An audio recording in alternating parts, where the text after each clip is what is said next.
Whether it's time to upgrade your smartphone or you are helping someone to pick out their first one. With hundreds of options available, choosing a smartphone is overwhelming if you don't know what you want.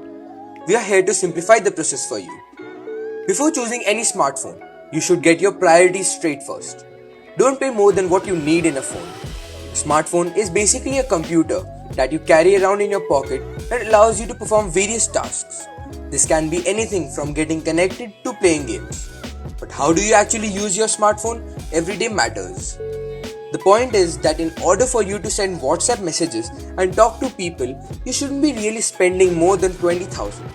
For a gamer who is not prepared to give up a fluid and a smooth gaming experience, they had better be on the lookout for smartphones priced at around 40,000. Whereas those who want the best out of best in terms of design and performance will need to be prepared to spend more than 50,000 and up.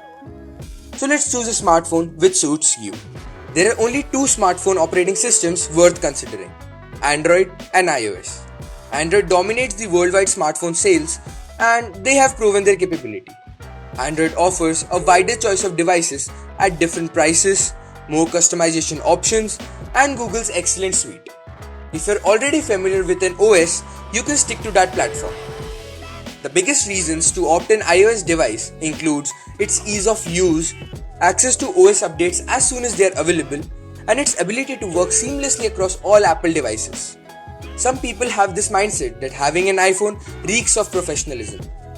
Well, the thing is, with Apple releasing a measly 3 phones a year and still grabbing a lot of market, it encourages developers to develop software specific to iOS, which works far better than its Android counterpart. Nonetheless, both are easy to use, support a wide variety of apps and games. Check the feedback on battery life in reviews. The mAh rating will give you some indication, but the capacity is also impacted by the screen size, resolution, and software. So you need to look beyond the numbers.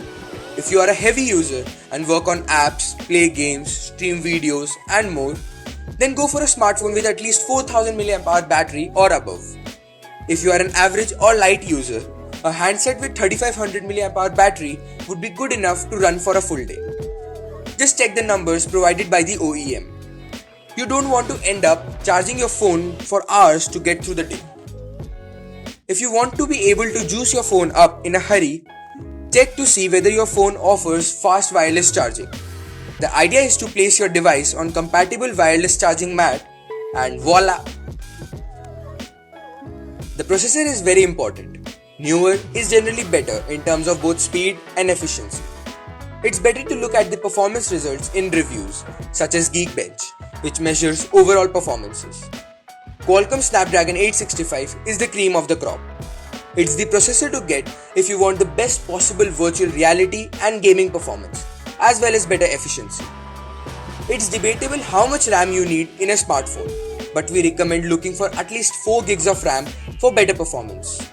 With how demanding applications have become nowadays, 6 gigs of RAM is something which would run through every process very smoothly. But for those geeks who have to get the most of their phones, 8 gigs of RAM is great. Smartphones with over 8 gigs of RAM is just showing off. The smartphone camera nowadays is mostly a point and shoot accessibility item. For your pictures to turn out great, the software is what matters.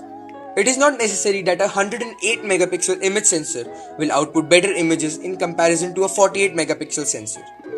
It is true, however, that it will output higher megapixel images, but the overlook and feel of the photograph often comes from its contrast and color schemes.